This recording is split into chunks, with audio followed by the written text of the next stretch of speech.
ठंड में छत पर सोने वाला गांव। पायल शाम का खाना रसोई में बना रही थी और गुस्से में साथ में बड़बड़ा भी रही थी। पता नहीं इन लोगों को क्या दिक्कत है, एक बात भी समझ में नहीं आती है।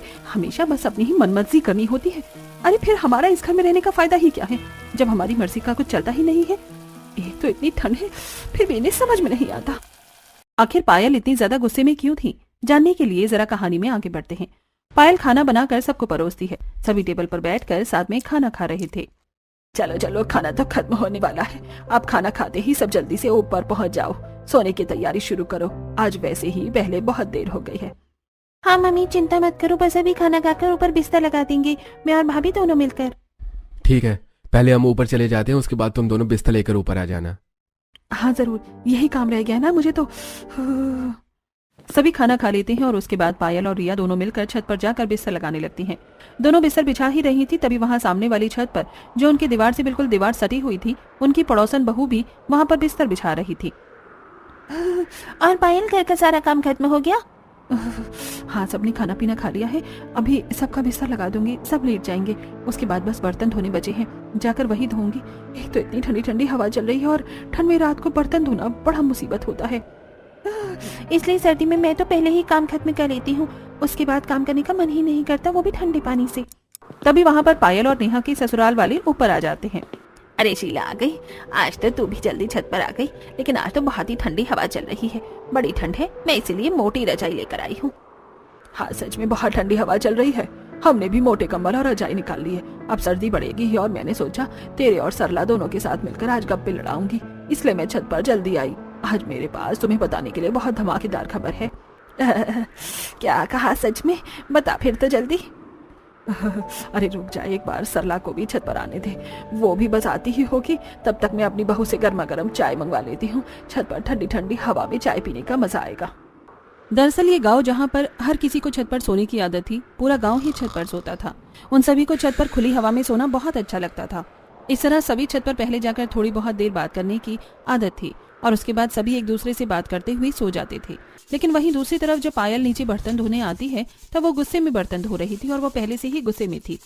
गुस्सा आना तो लाजमी है ना, बताओ भला ऐसी छत पर कौन सोता है। अरे मैं तो घर की बहू हूँ, कम से कम मुझे तो कमरे में अकेले सोने दो, ऊपर से इतनी सर्दी में छत पर सुला देते हैं। गर्मियों में तो मैंने कुछ नहीं कहा था, लेकिन कम से कम सर्दी में तो मुझे चैन से सोने दो। तो बहू को छत पर सोना पसंद नहीं था, जो कि जरा लाजमी भी है। वहीं दूसरी तरफ सरला की बहू, जिसकी अभी नई नई शादी हुई थी, वो भी छत पर बिस्तर लगाने जा रही थी, लेकिन उसने घूंघट किया हुआ था, जिसकी वजह से वो सीढ़ी पर गिर जाती है। ओए माँ, मर गई मैं तो, फूट गई, बड़ी जोर की लगी है, पैर भी मुड़ गया। उसकी आवाज सुनकर उसकी सास सरला और उसकी ननंद मुना दोनों वहां आती हैं। अरे भाभी, क्या हो गया? आप ऐसे क्यों चिल्ला रही थी? मैं सीढ़ी पर गिर गई हूँ, बहुत जोर से चोट लगी है और मेरा पैर भी मुड़ गया है। मुझे नहीं लगता अब सोने में ऊपर जा पाऊंगी, आप सब ऊपर चले जाइए, मैं रहने देती हूँ। ला दिखा, मुझे जरा सी ही तो चोट लगी है तुझे, तू भी ना बहू बहुत ही ज्यादा नाजुक कली है। चल मैं और मोना तेरी मदद करते हैं ऊपर छत तक जाने में, चिंता मत कर, हम तुझे यहाँ नीचे अकेले नहीं छोड़ेंगे, हम सभी का बराबर ध्यान रखते हैं। रही बात बिस्तर लगाने की, तो वो भी आज मोना ही लगा देगी। सरला और मोना दोनों रितु को पकड़कर छत पर ले जाते हैं। तब रितु मन ही मन सोचती है, चोट में भी मुझे नहीं छोड़ रही है। अरे कम से कम आज तो इसी बहाने मुझे नीचे सोने का मौका मिल जाता, लेकिन नहीं, एकदम जिद्दी ससुराल वाले हैं मेरे तो, सुलाना इन्हें मुझे छत पर ही है। ऊपर से यहाँ इतनी तेज हवा भी चल रही है, ठंड में तो मेरी कुल्फी ही जम जाएगी यहाँ पर छत पर। इस तरह रितु को भी जबरदस्ती छत पर ले जाया जाता है और हर कोई अड़ोसी पड़ोसी रात को छत पर खुले आसमान के नीचे बिस्तर लगाकर सोते हैं। यहाँ कुछ ऐसा ही था। इस तरह दिन गुजर रहे थे। वहीं पड़ोस में एक नई नवेली दुल्हन आई थी। तभी उसका गृह प्रवेश कर रहे थे और वहां पर सभी पड़ोसन थी। आजा बहू, गृह प्रवेश कर, अपने दाहिने पैर से कलश गिरा दे। पलक कलश गिरा कर गृह प्रवेश करती है। उसके बाद सभी कहते हैं, हाँ, स्वागत है हमारे खुले गांव के ससुराल में, एकदम खुली और ताजी हवा का एहसास होगा यहाँ। बिल्कुल सही कहा, यहाँ पर ऐसा खुला वातावरण कहीं नहीं मिलेगा बहू, जैसा हमारे गांव में मिलता है। हमारी बहुओं से पूछो, इसलिए तो खुश रहती हैं। नई नवेली दुल्हन पलक को तो कुछ समझ में ही नहीं आता, लेकिन वहीं खड़ी पुरानी बहुएं कहती हैं, हाँ बिल्कुल बिल्कुल, हम तो कुछ ज्यादा ही खुश हैं यहाँ पर। हर रोज खुली हवा में सोने का हमें इतना अच्छा अवसर जो मिलता है, जिसकी वजह से हमारी रात की नींद पूरी नहीं हो पाती है। अरे कुछ दिन पहले मुझे चोट लग गई, लेकिन फिर भी जबरदस्ती मुझे छत पर लेकर गई है सुलाने के लिए। हाँ, और कल पूरी रात मुझे नींद नहीं आई। एक तो इतनी ठंडी हवा चल रही थी, ऊपर से मेरा कंबल भी इतना पतला था। आज भी मुझे खांसी जुकाम हो रखा है, लेकिन नहीं, इन्हें तो सिर्फ अपनी मर्जी चलानी है। सच में क्या ही कह सकते हैं इन लोगों को। अब अगले दिन जब पलक रात को सभी को खाना बनाकर खिलाती है, खाना खाने के बाद वो जब अपने कमरे में जा रही थी, तब उसकी सास उसे रोकते हुए कहती है, अरे बेटा कहाँ जा रही है, चल जल्दी से बिस्तर लेकर छत पर चल, वहीं पर हमारा बिस्तर लगेगा। ये बात सुनकर पलक को बड़ी हैरानी होती है। क्या कहा, छत पर? लेकिन ऐसा क्यों? अरे हमारे यहाँ ऐसा ही होता है, हमारे यहाँ पूरा गांव छत पर ही सोता है। छत पर एकदम खुली और ताजी हवा जो चलती है, छत पर सोने का जो मजा है वो कहीं और नहीं। जल्दी कर, सब लोग छत पर आ गए होंगे। ये बात पलक को तो बड़ी अजीब लगती है, लेकिन वो कर भी क्या सकती थी। जैसा उसकी सास ने करने को कहा, उसने वैसा ही कर लिया। उनके पीछे पीछे छत पर चली जाती है और चारों तरफ नजरें घुमाकर देखती है कि लगभग पूरा गांव ही अपनी छतों पर बिस्तर बिछा रहा था और आधे लोग तो सो भी गए थे। तभी उनकी पड़ोसन सुनीता कहती है, अरे वाह, हमारी नई नवेली दुल्हन भी आ गई छत पर। कैसे नहीं आती, छत पर सोने का मजा ही जो अलग है। वही तो, छत पर खुले में सोना जितना मजा और कहीं हो भी सकता है भला। वहीं दूसरी तरफ सुनीता की बहू मन में सोचती है, ये लोग कुछ भी अपने मन में खुद ही सोच लेते हैं, हमें अच्छा लगेगा, लेकिन इन्हें कौन बताए हमें जो छत पर सोना बिल्कुल भी पसंद नहीं है, लेकिन जबरदस्ती ऊपर उठाकर ले आते हैं। मैं तो पलक का सोच रही हूँ, बेचारी को शादी के दूसरे ही दिन छत पर जाकर सोना पड़ रहा है। पता नहीं मन में क्या क्या सोच रही होगी। सभी बिस्तर लगाकर सो जाते हैं, लेकिन पलक, जिसके लिए ये सब बिल्कुल नया था, उसे बिल्कुल भी नींद नहीं आती। वो आंखें खोलकर देखती है कि उसके पूरे ससुराल वाले आराम से खर्राटे मारकर सो रहे थे। वो बड़ी परेशान हो जाती है। यार, यहाँ छत पर कितनी तेज हवा चल रही है। मेरे ससुराल वाले नहीं, मुझे तो लगता है पूरे गांव वाले ही पागल हैं। भला ऐसी सर्दी में इतनी ठंडी हवा में छत पर कौन सोता है? सभी लोग कैसे खर्राटे मारकर सो रहे हैं? मुझे तो बिल्कुल नींद नहीं आ रही, मुझे तो बहुत ठंड लग रही है। इस तरह पूरी रात ठंडी हवा में पलक की कुल्फी जम जाती है। वो पूरी रात एक पल भी चैन से नहीं सो पाती और बस करवट बदलती रह जाती है। अगले दिन सुबह पलक सभी को चाय बनाकर देती है। ठंड में सुबह सुबह चाय का अलग ही मजा है। अच्छा बहू, एक बात बता, रात को तुझे मजा आया ना ऊपर सोने में? हे भगवान, ये कैसा सवाल हुआ? मजा तो आया ही होगा माँ। अब ठंड में यहाँ पर इतनी खुली और ताजी हवा में छत पर सोने का मौका मिलेगा तो हर किसी को अच्छा तो लगेगा ही। हे भगवान, मुझे तो मेरा पति भी बिल्कुल पागल ही लगता है। ठंड में छत पर कौन सोता है? इस तरह सभी गांव वाले हर रोज छत पर ही सोते थे, लेकिन बहुओं को बिल्कुल भी नींद नहीं आती थी। ना तो उन्हें बिल्कुल भी आदत थी छत पर सोने की, और ऊपर से उन्हें बहुत सी परेशानी भी होती थी। एक रात जब सभी आराम से सो रहे थे, तब पायल, अरे यार, छत पर तो इतने मोटे मोटे मच्छर हैं, लगता है एक ही दिन में ये मेरा सारा खून पी जाएंगे। अब क्या करूं? ऊपर से मुझे बहुत ज्यादा ठंड भी लग रही है। पायल को बिल्कुल भी नींद नहीं आ रही थी और वो आंख बंद करके दोबारा सोने की कोशिश करती है, लेकिन तभी उसकी ननंद रिया उसके ऊपर पैर रख देती है, जिसके बाद उसे गुस्सा आता है। लो जी, बस इसी चीज की कमी रह गई थी। मेरे ऊपर इतना भारी 10 किलो का पैर रख दिया है। सब इतना चिपक कर सोते हैं, बिल्कुल नींद नहीं आती है। पायल गुस्से में रिया का पैर उठाकर फेंक देती है और दोबारा सोने की कोशिश करती है, लेकिन इस बार रिया उसके ऊपर हाथ रख देती है। कौन सी मनहूस घड़ी में मैं आकर इस गांव के ससुराल में फंस गई हूँ। सिर्फ इस ससुराल में नहीं, इस गांव के किसी भी ससुराल में आना बेवकूफी है। इस बार पायल उसका हाथ हटाती है और उसके बाद वो उठकर टहलने के लिए छत के दूसरे कोने पर जाती है। तभी सामने उसे लंबे बालों वाली एक परछाई नजर आती है, जिसे देखकर वो डर जाती है और हल्का चिल्लाती ही है कि चुड़ैल।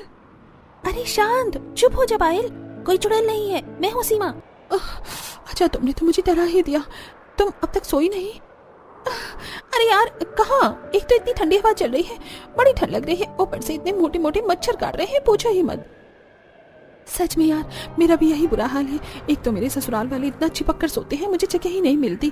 ऊपर से इतनी ठंड में छत पर सोना पड़ रहा है, जहाँ बिल्कुल भी नींद नहीं आती। सर्दी में तो इंसान को ज्यादा सोना चाहिए और हमें तो ढंग से रात को भी सोने को नहीं मिल रहा। सच में यार, कहाँ फंस गए हम? इस तरह दिन गुजर रहे थे और उन्हें जबरदस्ती छत पर सोना पड़ रहा था। कुछ दिन बाद गली के कोने पर सभी पड़ोसने इकट्ठा होती हैं। सभी साथ मिलकर बाजार में सब्जी लेने जा रही थी। क्या हाल है तुम सबका?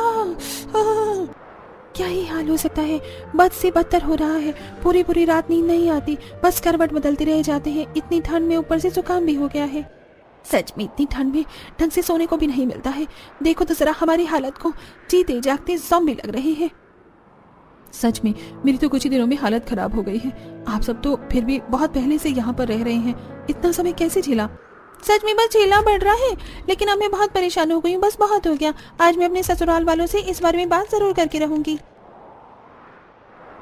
हाँ बिल्कुल सही, हमें एक बार अपने ससुराल वालों से इस बारे में बात कर लेनी चाहिए। हालांकि वो हर बार मना करते हैं, लेकिन हमारी हालत तो देखो, तबीयत भी कितनी खराब हो रही है, ऊपर से ठंडी हवा में सोने में। इस तरह गांव की सभी बहुएं अपने ससुराल वालों से बात करने की ठानती हैं। सभी जब सब्जी लेकर घर आती हैं पायल के घर। आज मैं छत पर नहीं सोऊंगी मम्मी जी, मेरा गला बहुत ज्यादा खराब है और तबीयत भी ठीक नहीं है। अरे कोई बात नहीं, छत पर सोने से सब ठीक हो जाएगा। लेकिन छत पर सोने से सब ठीक कैसे होगा? बिल्कुल होगा, जब तुम ठंडी और ताजी हवा में सोओगी तो सब ठीक हो ही जाएगा। बल्कि उसमें तो तबीयत और ज्यादा खराब हो जाएगी।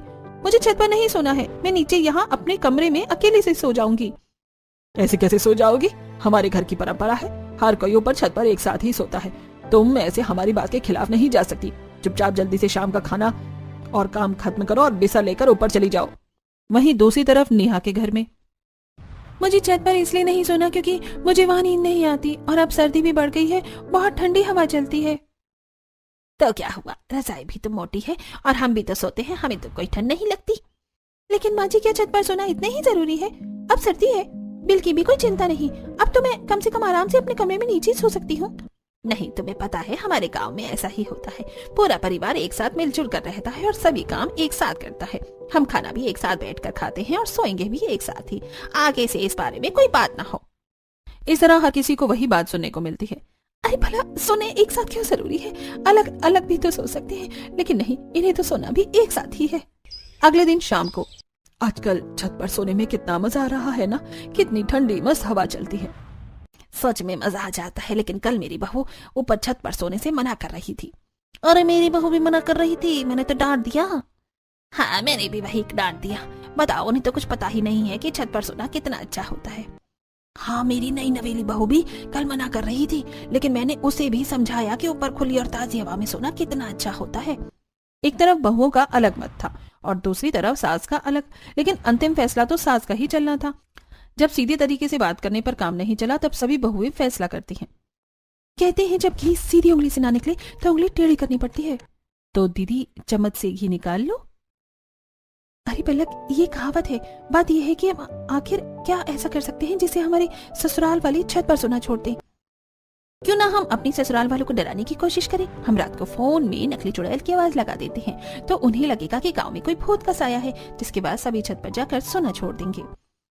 आइडिया तो अच्छा लग रहा है। बस उसी रात वो सब अपना प्लान शुरू कर देती हैं। सभी छत पर बिस्तर लगा ही रही थी, तब पायल, ऋतु, नेहा, सीमा और पलक एक दूसरे से इशारे में बात कर रही थी और सभी के सोने पर सही समय का इंतजार कर रही थी। जब सभी सो जाते हैं तो वो अपने अपने फोन में चुड़ैल की नकली आवाज लगा देती हैं और थोड़ी देर बाद, अरे मेरे ससुराल वाले उठ क्यों नहीं रहे हैं? ये तो आराम से घोड़े बेच कर सो रहे हैं। वहीं दूसरी तरफ, मैं तो ठंड में जम जाऊंगी। इतनी देर से ठंड में इंतजार कर रही हूँ कि कोई तो डर कर चिल्लाएगा, लेकिन यहाँ सभी आराम से खर्राटे मारकर सो रहे हैं। धत तेरे की, मेरा ये प्लान तो फेल हो गया। प्लान फेल होने के बाद लगता है हमें हर रोज छत पर ही सोना पड़ेगा। इस प्लान से तो कोई भी नहीं उठा। डरना तो दूर की बात है, अब सो ही जाती हूँ। वैसे भी इतने दिनों से ठीक से सोई तक नहीं हूँ। पलक रजाई में मुंह ढककर सो जाती है। अगले दिन पांचों मिलती हैं। कल का प्लान तो बिल्कुल फेल हो गया। क्यों ना इस बार हम उन्हें किसी सांप या बिच्छू से डराएं। अरे अगर हम उन्हें इससे डराएंगे तो हमारा भी तो नुकसान होगा। हम खुद डर जाएंगे। भला सांप और बिच्छू कोई खेलने की चीज थोड़ी है। अरे तो असली कौन लेकर आएगा? ना नकली लाएंगे। हम में से कोई एक ही ये काम करेगा ताकि सभी भी डर जाएं और हमारा भांडा भी ना फूटे, क्योंकि नकली की बात तो जल्दी ही फैल जाएगी। अगले प्लान को अंजाम दिया जाता है। जब सभी सो रहे थे तब सबसे पहले पायल अपने ससुराल वालों के ऊपर सांप डालती है। जैसे ही रमेश को एहसास होता है कि उसके ऊपर कुछ है तो वो उसे हटाने की कोशिश करता है। तब उसके हाथों से छूकर एहसास उसे होता है कि ये कोई अजीब सी चीज है। वो जैसे ही उठकर उसे पकड़ता है तो अंधेरे में उसे एहसास होता है कि उसने सांप पकड़ा है। जिसके बाद वो तेजी से चिल्लाता है, अरे बचाओ बचाओ, सांप आ गया, सांप आ गया। उसकी आवाज सुनकर सभी उठ जाते हैं और तभी रमेश बड़ी जोर से सांप को दूर फेंकता है और वो उनके बगल वाली छत पर सीधा महेश के ऊपर जाकर गिरता है, जो सो रहा था। महेश को भी किसी के होने का एहसास होता है और जैसे ही वो देखता है तो वो भी चिल्लाकर उसे दूर फेंक देता है।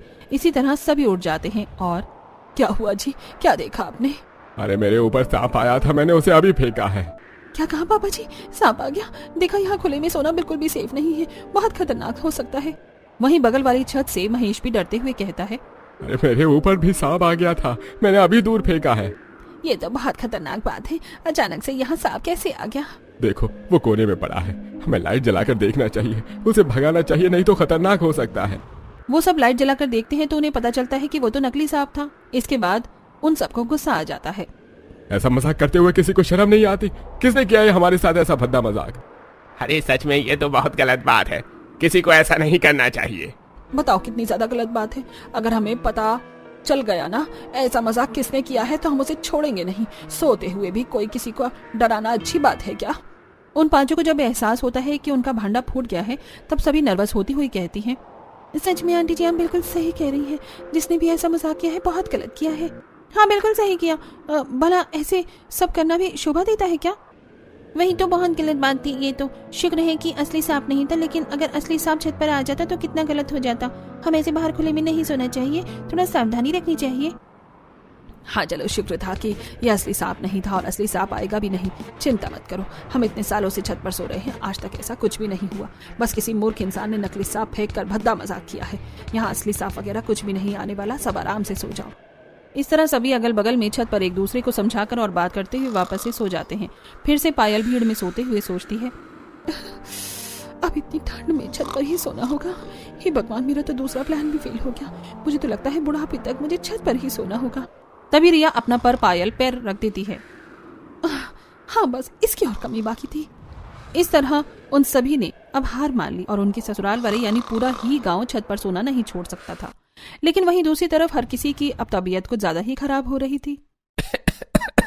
अरे मुझे तो इतनी ज्यादा खांसी हो रही है, समझ नहीं आ रहा क्या हो रहा है। अरे मुझे खुद खांसी जुकाम हो रहा है, पता नहीं क्या है। गांव में लगभग सभी को एहसास हो रहा है। आप मेरी बात मानिए, चाहे मत मानिए, लेकिन ये सब ऊपर छत पर सोने की वजह से ही हो रहा है। इतनी ठंडी हवा में हम छत पर सोएंगे तो तबीयत खराब होगी ही। नहीं, हम हर साल सर्दी में छत पर ही सोते थे, लेकिन पहले तो कभी ऐसा नहीं हुआ। हवा की वजह से ऐसा नहीं हो रहा है और थोड़ा बहुत तो हर सर्दी में होता ही है। इसकी वजह से हम खुली ताजी हवा में सोना कैसे छोड़ सकते हैं। वहीं दूसरी तरफ सीमा के घर में सबकी हालत खराब थी। अरे मुझे तो बुखार भी हो गया है, पता नहीं कैसा सर्दी का मौसम आता है, हर बार बीमार करके जाता है। मैं कह रही हूँ सब ऊपर छत पर ठंडी हवा में सोने से हो रहा है। ऐसा नहीं है, हम इतने समय से छत पर सो रहे हैं और मैं भी तो छत पर सोता हूँ, लेकिन मैं तो बिल्कुल ठीक हूँ, मुझे कुछ नहीं हुआ। सीमा की सास की तबीयत तो खराब ही थी, लेकिन उसके बच्चे की भी तबीयत खराब हो रही थी। फिर भी कोई समझने को तैयार नहीं था। बेटा ये बुखार की दवाई पी लो वरना तबीयत ज्यादा खराब हो जाएगी। नहीं मम्मी, दवाई बहुत ज्यादा कड़वी है, मुझे पसंद नहीं है। मैं जानती हूँ बेटा, दवाई कड़वी है, लेकिन तुम्हें दवाई तो पीनी ही होगी, वरना तुम ठीक कैसे होगे। अच्छा चलो दवाई पी लो, फिर मैं तुम्हें बहुत टेस्टी चीज खिलाऊंगी। जैसे तैसे करके बच्चे को समझाकर सीमा दवाई पिलाती है। सबकी तबीयत खराब थी, लेकिन फिर भी कोई भी छत पर सोना नहीं छोड़ रहा था। कुछ दिन बाद सभी के टेस्ट करवाए जाते हैं और लगभग काफी ही लोगों की तबीयत ज्यादा खराब थी। जब गांव का डॉक्टर ये रिपोर्ट देखता है तो वो अपने जूनियर डॉक्टर के साथ गांव में कैंपेन के लिए जाता है। वहां पर वो सरपंच के साथ मिलकर सभी गांव वालों को इकट्ठा करते हैं। तो बताइए डॉक्टर साहब, ऐसी कौन सी बात है जो आप हम सभी गांव वालों से करना चाहते हैं और जो बहुत जरूरी है? क्या कोई समस्या है? हाँ सरपंच, बिल्कुल बहुत बड़ी समस्या है जो इस गांव में हवा चल रही है। ये बात सुनकर एक बार को सभी गांव वाले घबरा जाते हैं। लेकिन ऐसा क्या है जिसकी वजह से सभी गांव वालों को खतरा है? मैं आप सभी को समझाता हूँ। देखिए, आप सभी बहुत समय से ही छत पर सो रहे हैं, जो कि बहुत अच्छी बात है। हमें ऐसा करना चाहिए। छत पर ठंडी और ताज़ी हवा में सोने पर हमारा शरीर मजबूत होता है और इम्यूनिटी सिस्टम भी अच्छा होता है। अरे बिल्कुल सही कहा डॉक्टर आपने, इसीलिए तो हम सभी पूरा गांव मिलकर छत पर रात को सोते हैं। वहीं दूसरी तरफ बहू वाला ग्रुप, ये डॉक्टर सटिया क्या है क्या? हमारी मुसीबत कम करने की बजाय बढ़ा रहा है। डॉक्टर आगे अपनी बात कहते हैं। हाँ बिल्कुल, हमारे पूर्वज भी पहले छत पर सोते थे, क्योंकि पहले बहुत सारे पेड़ पौधे होते थे, खुली हवा होती थी। पहले इतनी गाड़ियां और टेक्नोलॉजी भी नहीं थी, लेकिन अब धीरे धीरे जमाना बदलने लगा है, टेक्नोलॉजी होने लगी है। अब घर में हर फ्रिज, एसी, टीवी और बहुत सी बाइक और गाड़ियां भी हैं, जिसकी वजह से हवा दिन ब दिन दूषित होती जा रही है। खासकर सर्दियों के मौसम में जिस्म में पराली भी बहुत ज्यादा जलती है, जो कि पॉल्यूशन का बहुत बड़ा कारण है। अरे बिल्कुल सही कहा आपने, लेकिन इन सब बातों का क्या तात्पर्य है? इन सभी बातों का तात्पर्य है कि अब जो आज की हवा है वो पहले के जमाने की तरह बिल्कुल शुद्ध और ताजी नहीं रही, जिसकी वजह से हमारे शरीर में बहुत गंदी हवा जाती है। दिन में तो हमारी मजबूरी होती है घर के बाहर जाकर खेतों में काम करना या हमारा नौकरी करना, लेकिन रात को आप सभी की ऐसी कौन सी मजबूरी है जो आप सब छत पर सोकर इतनी गंदी हवा को अपने शरीर के अंदर लेकर जा रहे हैं। रात को तो हमारा शरीर रेस्ट करता है, सारी गंदी हवा को बाहर निकालता है, लेकिन आप सभी उसे रेस्ट देने के बजाय वही गंदी पोल्यूशन वाली हवा में सोकर अपने शरीर को और दूषित कर रहे हैं। ये बात सुनकर सभी गांव वाले हैरान हो जाते हैं और समझने की कोशिश करते हैं कि आखिर डॉक्टर सच में उनसे क्या कहना चाह रहे थे। देखिए, इसीलिए आधे से ज्यादा गांव बीमार हो रहा है। हर किसी को खांसी, जुकाम, गला खराब हो रहा है, ये सब पोल्यूशन की वजह से। जब मैंने आप सभी की रिपोर्ट को चेक किया और मुझे इसका कारण पता चला तो मैंने जल्दी से फैसला किया कि आप सभी को इस बारे में बताया जाए। देखिए, ये सोच अच्छी है कि खुली और ताज़ी हवा में सोना चाहिए, लेकिन आजकल वो खुली और ताज़ी हवा है कहाँ। पहले के ज़माने में पोल्यूशन नहीं था तो सब शुद्ध था, लेकिन आजकल आप वाकिफ़ हैं कि सब सच्चाई से। तो फिर इतना बड़ा खतरा क्यों मोल लेना, जिसकी वजह से हमारी तबीयत खराब होती है और ये हमारे स्वास्थ्य के लिए बहुत हानिकारक है। अरे बिल्कुल सही कहा डॉक्टर ने। तो आप सभी गांव वाले अगर अपने स्वास्थ्य को सही करना चाहते हैं तो सर्दियों में खासकर छत पर न सोया जाए, तभी पॉल्यूशन ज्यादा होता है और गर्मी में इतनी परेशानी नहीं होती।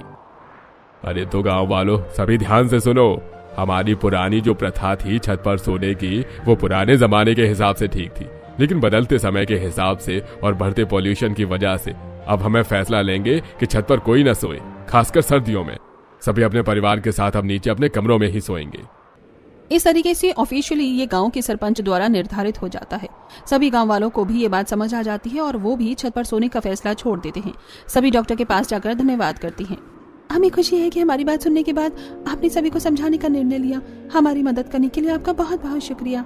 ये तो मेरा फर्ज है, एक डॉक्टर का फर्ज है सबकी जान बचाना और उन्हें सभी सही चीज से अवगत कराना। जब मुझे पता चला कि तबीयत खराब होने के बाद भी कोई नहीं मान रहा है और ये बहुत खतरनाक भी है, तो मेरा मन नहीं माना पीछे हटने का। मैंने निर्णय लिया कि सभी को अगर इस बारे में समझाया जाए। सच में हम सभी इन्हें समझा कर परेशान हो गए थे, लेकिन कोई हमारी बात समझने को तैयार ही नहीं था। आपकी वजह से गांव की ये समस्या सॉल्व हो गई है। वो सभी डॉक्टर को धन्यवाद करती हैं और डॉक्टर वहां से चला जाता है। उन्हीं के कहने पर डॉक्टर सभी को समझाने आया था। अब इस तरह उन सभी को भी ठंड में छत पर सोने से छुटकारा मिल जाता है और अब गाँववासी अपने परिवार के साथ नीचे अपने अपने कमरों में ही सोते हैं।